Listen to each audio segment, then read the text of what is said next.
एक छोटे से सुंदर गांव में माधव नाम का किसान रहता था।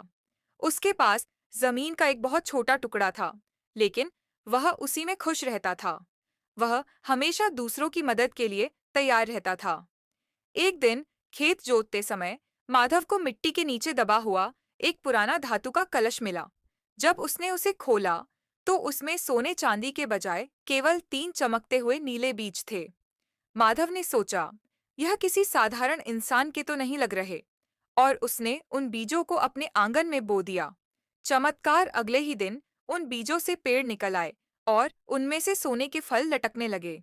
लेकिन कमाल की बात यह थी कि वे फल केवल तभी निकलते थे जब माधव किसी भूखे को खाना खिलाता या किसी की मदद करता।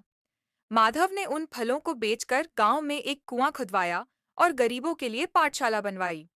लालच का प्रवेश, जब गांव के लालची जमींदार विक्रम को इस जादुई पेड़ का पता चला, तो उसने एक चाल चली।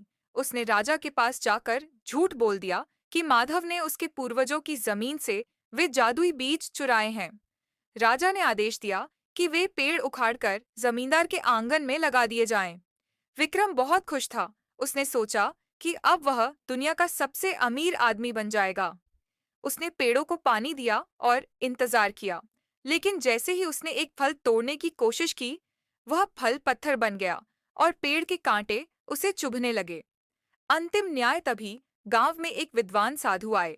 उन्होंने विक्रम से कहा, ये पेड़ केवल उसी के लिए सोना देंगे जिसका मन साफ है। तुमने झूठ और धोखे से इन्हें हासिल किया है, इसलिए ये तुम्हारे लिए केवल पत्थर और कांटे हैं।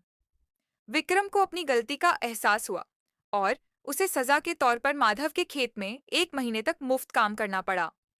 माधव को उसके पेड़ वापस मिल गए और उसने गांव की भलाई करना जारी रखा।